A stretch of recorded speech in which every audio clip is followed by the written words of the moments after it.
ये अनुभव किया हुआ ज्ञान। ये जो लोग प्रश्न करते हैं कि मैं अपने परिवार का पोषण करता हूं, धन कमाता हूं, बेटी बेटा पढ़ाता लिखाता हूं, इनके ब्याह करता हूं, भजन नहीं करता हूं तो कोई पाप भी नहीं करता, तो मुझे नरक क्यों मिलेगा? ध्यान से सुनिए। चाहे वो 4 वर्णों में किसी वर्ण वाला हो, 4 आश्रमों में किसी आश्रम वाला हो, वर्ण और आश्रम में रहने वाले हर व्यक्ति का कर्तव्य है भजन करना। भेजे ही गए हो भजन करने के लिए। ये मानव देह भोगों के लिए नहीं, यथावत धर्म पूर्वक भोग को भोगते हुए भजन करते हुए भगवत प्राप्ति करने के लिए। इस तन का एक ही फल है भजन। नर्तन कर फल विषय न भाई, भजी राम सब काम बिहाई। जो मनुष्य मानव देह प्राप्त करके भजन नहीं करता, उसको इस बात का दंड मिलता है। वो अपने वर्ण आश्रम से भ्रष्ट होकर नीच योनियों में जाता है और बहुत कष्ट पाता है। क्यों? क्योंकि एक ही ये योनि है जिससे हम निकल पाएंगे 84 लाख योनियों में। भगवान ने कृपा करके दिया है। खास करके विवेकवान पशुवत मनुष्य जीवन व्यतीत करने वाले तो बहुत हैं विश्व में, जिनको कोई भगवान से मतलब नहीं। थोड़ा कुछ धार्मिक हुए तो नर्क स्वर्ग तक की बात है। जीवन मुक्ति या भगवत साक्षात्कार ये तो बातें ही नहीं मिलेंगी। अगर कहीं मिलेंगी तो किसी भारत के ब्रह्म ऋषि का बीज बोया हुआ है तभी मिलेंगी, ये अन्यत्र नहीं है। जीवन मुक्त होना, तत्वबोध और भगवत प्रेम, भगवत साक्षात्कार, ये केवल भारत की भूमि के ब्रह्म ऋषियों ने अनुभव किया। अन्यत्र तो बस स्वर्ग और नर्क, इन्हीं की चर्चा मिलेगी। अगर कहीं है तो किसी भारत के ब्रह्म ऋषि का बीज बोया हुआ है वहां, अन्यथा नहीं है। बड़े भाग्य हैं कि इस पावन भूमि में जन्म लेकर हम भजन करके भगवत प्राप्ति करते हैं। लोगों की मान्यता है हमारी कामना भगवान तो पूर्ण नहीं करते। कहां भगवान, कैसा भगवान, कौन भगवान? बाप को बाप नहीं मानोगे तो बाप को कुछ बिगड़ जाएगा क्या? सब मम प्री सब मम उपजाए। कैसे लोग अज्ञान में भटक रहे। तुम करो पापाचरण, तुम्हारी बात सुनेंगे। अच्छा यही सोचो, हमारे भारत का प्रधानमंत्री है, हर प्रयास करता है, कोई भी बने अपनी बुद्धि से प्रयास करता है भारत उज्जवल हो। यदि सत्य मार्ग का पथिक है, वो अपने कर्तव्य को समझता है तो वही सोचेगा भारत उज्जवल भविष्य वाला बने, भारत धनाढ्य बने, भारत एक बलवान देश बने, भारत की हर प्रजा सुखी रहे। इसके बाद उसी का बनाया हुआ कानून है। अगर इसके विपरीत ऐसा करता है कोई तो उसको इतनी सजा, उसको ये दंड, उसको ये दंड। ऐसे ही भगवान का विधान है। यदि आप धर्म मार्ग में चलोगे तो उज्जवल भविष्य वाले, आप अध्यात्म बल से बलवान, आप परमानंद की प्राप्ति करने वाले। आप विपरीत मार्ग में धर्म विरुद्ध चलोगे तो आपको रोग, शोक, दंड, चिंता, भय, शोक, नरक, मृत्यु, ये सब प्राप्त होंगे। भगवान ने निर्णय कर दिया।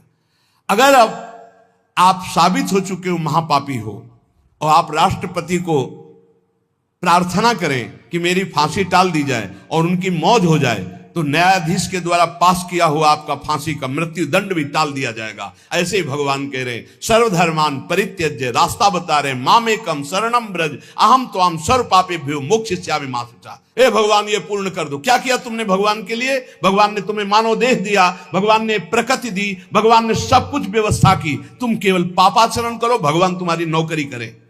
तुम भगवान के अंश हो, भगवान ने तुम्हें देह दिया, भगवान ने प्रकृति दिया, तुम भगवान के लिए क्या कर रहे हो? तुम हमारी समाज के लिए जो भगवान ने रचा है उसके लिए क्या कर रहे हो? अपनी वासनाओं की पूर्ति। तो दंड नहीं भोगोगे और क्या भोगोगे? तुम्हारे गाली देने से भगवान कोई छोटे हो जाएंगे? तुम्हारे थूकने से आकाश गंदा हो जाएगा? तुम कर सकते हो तो सिर्फ अपना बुरा कर सकते हो और कुछ नहीं कर सकते। लिख लो हमारी बात। अगर कुछ भी मंगल हो रहा है तो भगवान के बनाए विधान से मंगल हो रहा है। संत समागम, हरिकथा, नाम जप, भगवत आराधना, ये उनकी कृपा से हो रहा है। तुम कर सकते हो तो शब्द लिख लो, केवल अपना बुरा कर सकते हो, वही बुरा कर रहा है। भगवान को गाली दे रहा है, भगवान को नहीं मान रहा, नास्तिकता बढ़ रही, मनमानी भगवान ने मेरा कर्जा नहीं। कर्जा लेते समय भगवान से पूछा था? कर्जा लेते समय भगवान से विनय की थी? धर्म से चला है तू? भगवान की आज्ञा का पालन कर रहा है तू? अरे भगवान तो सबके पिता हैं, परम उदार हैं। गाली देने वाले को भी प्रकृति से नहीं रोकते, इसको श्वास मत लेने देना, ये मुझे गाली देता है। नहीं, अच्छी ऑक्सीजन देते हैं, पानी देते हैं, भोजन देते हैं, उसके लिए पृथ्वी फट नहीं जाती है, उसको भी पृथ्वी अपनी गोद में रखती है, जो भगवान को गाली दी। कैसे नीच बुद्धि वाले अपना काम बनाने के लिए आए हो और अपना काम बिगाड़ रहे हो। जिनसे काम बनना है उन्हीं में नास्तिकता कर रहे हो। कौन है आधार यहां इस जगत का? वही सर्वाधार परमात्मा। तुम अंधे हो, दिखाई नहीं दे रहा? ये सूर्य किसके बल से तेजवान है? ये वायु किसके बल से चलती है? किसके बल से पृथ्वी? आप देखो किसके आदेश से हो रहा है। एक जरा सा झटका आता है, प्रांत का प्रांत चकनाचूर हो जाते हैं। वो सामर्थ्यशाली भगवान है। तुम्हारे कुछ कहने से होगा? चींटी की तरह पिस जाओगे। उसकी शक्तियां अनंत हैं। होश में अगर जीवन को मंगलमय सार्थक बनाना है तो एकमात्र भगवान की शरण है। और अगर कुछ भी और करोगे तो अपने को बर्बाद करोगे, सिर्फ बर्बाद करोगे, सिर्फ विनाश करोगे अपना, और कुछ मंगल नहीं कर सकते। भगवान का आश्रय ले लो, वो बहुत करुणामय है। ये जो पुरुष चारों वर्ण या चारों आश्रम में है, यदि भजन नहीं करते तो इस बात का दंड मिलेगा कि मानव देह तुम्हें मिला है भगवत प्राप्ति के लिए। देखो, बोले भला पिता अपना बालक का अहित चाहता है? हां, चाहता है। एक पिता के पुत्र ने किसी नाबालिग का बलात्कार करके उसको मार डाला। उससे वो समाचार वाला पूछता है कि आप अपने ऐसे पुत्र के लिए क्या बोलेंगे? तो बोले यही बोलूंगा कि जल्दी से गिरफ्तार किया जाए और उसको फांसी की सजा दी जाए। मेरे बालक ने ऐसा अपवित्र कार्य किया, मैं कभी देखना नहीं चाहूंगा कि वो मेरे सामने आवे, उसको जल्दी से जल्दी पकड़ा जाए। और ये जब एक साधारण पिता ऐसा बोल सकता है तो असाधारण पिता जो धर्म के विरुद्ध चलेगा, तिनकर काल रूप में भ्राता, वो भगवान साक्षात धर्म स्वरूप है। कोई धर्मात्मा पिता नहीं चाहेगा कि उसका पिता अपवित्र कार्य करे और उसे गले से लगाए।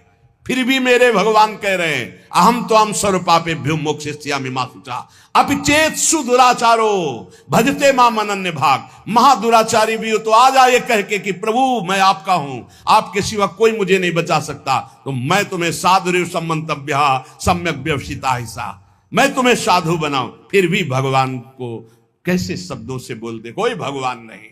मन मानी आचरण करो, पता चल जाएगा भगवान है कि नहीं। अंतिम समय तक तो पता चल जाए। एक डॉक्टर बोले थे हमसे, जब गंगा किनारे भ्रमण करते थे, बहुत अमेरिका से पढ़ के आए थे, मार विज्ञान छांटते चले जाए, कौन भगवान, कैसा भगवान, क्या।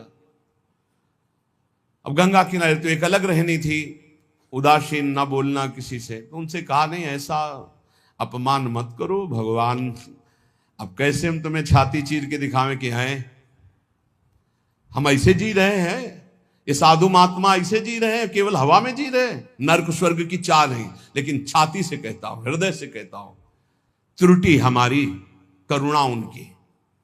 अगर कहीं भी हमें कुछ भी असंतोष हुआ है तो मेरे आचरण का, मेरे विचार का, मेरी क्रियाओं का हुआ है, और उनकी कृपा का वार पार नहीं। अपार करुणा करुणालय। और मिलना, तुम बहुत दूर हो हमसे, तुम दूर हो, लेकिन मेरे प्रिया प्रीतम मेरे से दूर नहीं। अब वो कोई ऐसी दूरबीन नहीं कि मैं तुम्हें दिखा सकूं कि देखो। ये हम कोई प्रमाण तुमसे नमस्कार नहीं चाहने के लिए कह रहे, ये इसलिए कह रहे कि प्रभु कितना प्यार करते, तुम्हें कैसे बताऊं। हजारों प्राण हो तो न्यौछावर कर दे, ऐसा प्यार करते हो। ऐसे नहीं को स्वप्न में आके प्यार करते हो, भाव में आके प्यार करते हैं। जैसी भावना करोगे वैसे ही तुम्हें अनुभव कराएंगे। वो हैं, प्रत्येक कण में है, प्रत्येक क्षण में वो मेरे साथ है। ऐसा बिल्कुल माइक से कह रहा हो, आचार्य बल से, गुरु बल से, कि विश्वास करो, वो केवल ध्यान का विषय नहीं है, वो केवल भजन का विषय नहीं है। वो मित्र की तरह मिलते हैं, वो संभाषण करते हैं, वो साथ खेलते हैं। पर ये बात वही देख सकता है जो उन तक पहुंच चुका है, जो उनके चिंतन में तन्मय है। अन्यथा ये मायाकृत नेत्रों से बात नहीं देखी जा सकती। इसलिए उसका पतन निश्चित है जो मनुष्य शरीर पाकर के भजन नहीं करता है। भगवान ने केवल भजन के लिए दिया है। दुष्यंता पर कायेषु स्वात्मानम हरिमीश्वरम मृतके सानुबंधेस्मिन बद्ध स्नेहा पतंत्यधः। भाई शरीर का अभिमान मत करो, ये मरा ही मरा, अभी मरा या कल मरा, मरा ही है पक्का। मृत्यु प्रतिपल साथ है। ये शरीर मृत शरीर समझो, कब छूट जाए कुछ पता नहीं। इसके संबंधी भी छूट जाएंगे। इस शरीर से प्रेम गांठ करने का मतलब है नरक यात्रा तय करना। इसलिए इससे ज्यादा प्यार मत करो। इसे खूब, कई बार हमने प्रार्थना की साधकों से कि शरीर को ऐसा समझो जैसे कंजूस मालिक बेईमान नौकर से काम लेता है, इसे ले इससे, इसको छूट दे दी तो ये पूरी की पूरी जिंदगी बर्बाद कर दे। इसे बेईमान जैसे नौकर ना हो। ईमानदार नौकर अपने आप काम करता है, ये अपने आप नहीं करेगा। बेईमान नौकर जो आराम करना चाहता है, लगाओ काम में 4 घंटे, 124 घंटे में 20 घंटे इसको संसारिक काम, साधना के काम, भजन कार्य, आनंद समेट लो। यहां कमाने आए हो, यहां कोई तुम्हारा घर नहीं, कोई मकान नहीं, कोई दोस्त नहीं, कोई परिवार नहीं। ये परदेश है स्टेशन जैसा, तुम्हारी टिकट कटी, भागे, पूछोगे भी नहीं कि ये पत्नी तुम कैसे रहोगे, ये बच्चों तुम कैसे रहोगे, नहीं, चले गए, दोबारा कभी देखने को नहीं मिलेगा, न तुमको वो न वो तुम्हें, कभी नहीं मिलेगा। ये ऐसा माया का जादू का खेल, सत्ता ही खत्म हो जाती है।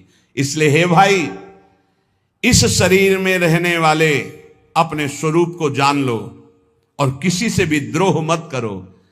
वो मूर्ख हैं जो इस अपने शरीर को तो अमर मानते हैं, दूसरे शरीरों को मारकर खाते हैं मांस। देख लो, ये ऋषि मुनियों की वाणी है। आत्मस्वरूप को पहचान लो, वही आत्मा चीटी में, वही सर्वत्र भगवान है। वो मूर्ख हैं जो अपने शरीर को आत्मा मानकर पोषण करते हैं, दूसरे शरीरों की हत्या करके उनका मांस खाते हैं। बोले हम हत्या नहीं करते, हम तो दुकान से ले आते हैं, तो बराबर फल मिलता है। कर्ता, प्रेरक, अनुमोदन, तीनों को बराबर पाप मिलता है। एक जो काट रहा है, एक जो खरीद के ला रहा है, और एक जो बनाकर पका करके खा रहा है, खवा रहा है, तीनों को नरक बराबर दंड मिलेगा। कर्ता, प्रेरक, अनुमोदन। ये कैवल्यम संप्राप्ता ये चातातिश्च मूढ़ताम त्रैवर्गिका क्षणिका आत्मानम घातयन्ति ते। जो लोग ये भगवत प्रदत्त शरीर प्राप्त करके कैवल्य परम पद प्राप्त नहीं कर लेते और ज्ञान बघाड़ते रहते हैं, वो पूरे ज्ञानी भी नहीं है और पूरे मूर्ख भी नहीं है। उनकी बड़ी दुर्दशा होती, ना इधर के रहते ना उधर के रहते, मजरे ढो। सदैव वो अर्थ, काम, वासना, इन्हीं में फंसे रहते हैं। एक क्षण के लिए उनको चैन, शांति नहीं मिलती। जो मनुष्य शरीर पाकर अपना उद्धार नहीं कर लेता, वो अपने पैरों में मानो अपने हाथ से कुल्हाड़ी मारकर काट रहा है, वो आत्मघाती है, वो दुर्गति को प्राप्त होता है। एत आत्महनो अशांता अज्ञाने ज्ञान मानिनः सीदंत्य कृत कृत्या वही काल ध्वस्त मनोरथा। ऐसे जो ज्ञान बगाड़ते रहते हैं और ब्रह्मबोध नहीं किया, निरंतर भजन नहीं करते, इनको आत्मघाती कहते हैं। जानते हैं पर मानते नहीं हैं।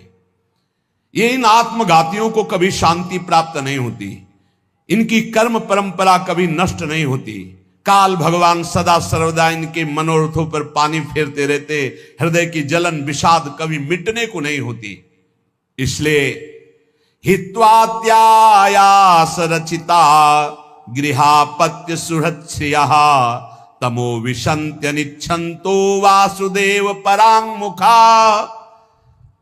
वासुदेव भगवान श्री कृष्ण के चरणों का आश्रय ले लो, उनसे विमुख मत हो। विमुख होकर यदि तुमने धन, रुपया, पैसा, मकान सब समेट भी लिया तो भाई जब जाओगे कुछ साथ नहीं। एक बार कृष्ण कहा, एक बार राम कहा, एक बार राधा कहा, ये सत्य वस्तु तुम्हारे साथ जाएगी। इसलिए बार बार राम राम, कृष्ण कृष्ण, हरि हरि, राधा राधा बोलते हुए अपना काम करो तो तुम्हारा लौकिक भी पुष्ट और पारलौकिक भी पुष्ट हो जाएगा। जो भगवान नाम जप नहीं करता, भगवान से विमुख है, ना चाहने पर भी विवश होकर उसे घोर नरक में जाना पड़ता है। इसलिए सदगति प्राप्त करने के लिए नाम जप अत्यंत आवश्यक है। ये कलिकाल की बड़ी महिमा वर्णन की भगवान व्यास जी ने। जो फल सतयुग में 10,000 वर्ष ब्रह्मचर्य रहकर दोनों हाथ उठाकर दाहिने पैर के अंगूठे के बल खड़े होकर भजन करने से मिलता था, ध्यान दीजिए कितना कलयुग का कृपा प्रसाद है। कलयुग को बहुत बुरा कहा जाता है, तो ये बात पक्का समझो, दो पक्ष सम्य होते हैं, कृष्ण पक्ष और शुक्ल पक्ष, एक अंधेरे का पक्ष एक प्रकाश का। तो कलयुग में दो पक्ष हैं, एक अंधेरे का पक्ष अगर भगवान से विमुख हो तो नष्ट कर देगा। यहां कह रहे हैं भगवान महर्षि वेद व्यास देव जी, यत् कृते दशभिर्वर्षैस्त्रेतायाम हायनेन तत् द्वापरे तश्च मासेन होरात्रेण तत्कलौ तपसौ ब्रह्मचर्यस्य जपादेश्च फलम द्विजा प्राप्नोति पुरुषस्तेन कलिसाध्यति भासितम। सतयुग में 10,000 वर्ष ब्रह्मचर्य से रहकर दाहिने पैर के बल अंगूठे के खड़े होकर दोनों हाथ उठाकर मंत्र जपने से जो फल मिलता था वह त्रेता में 1 वर्ष ऐसी साधना, द्वापर में 1 मास 1 महीने, और कलयुग में 24 घंटे नाम कीर्तन करने से वो फल प्राप्त हो जाता है। सतयुग में 10,000 वर्ष तक, सोचो कितना बड़ा। कलयुग जैसा कलयुग समयुग आन नहीं, जो मन कर विश्वास, जो नर कर विश्वास। बहुत बड़ा लाभ कलयुग, 24 घंटे नाम कीर्तन से वो फल मिलेगा, जो बड़ी बड़ी तपस्याओं से, बड़े बड़ी साधनाओं से। बोले सतयुग बहुत श्रेष्ठ है, द्वापर त्रेता बहुत श्रेष्ठ है, हमें लगता कलयुग बहुत श्रेष्ठ है। धन्य है कलयुग जो 24 घंटे नाम कीर्तन से वो हजारों वर्ष की तपस्या का फल प्राप्त करा दे। भगवान व्यासदेव जी कहते हैं मैं कलयुग की पूजा करता हूं, मैं उसे सर्वश्रेष्ठ कहा कि सतयुग में ध्यान, त्रेता में यज्ञ, द्वापर में देवार्चन, ध्यायन कृते यजन यज्ञ त्रेतायाम द्वापरेर्चयन यदाप्नोति तदाप्नोति कलौ संकीर्त केशवम। जो सतयुग में ध्यान से, त्रेता में यज्ञ से, द्वापर में पूजा करने से मिलता था, कलयुग में केवल नाम कीर्तन से फल मिल जाता है। इसी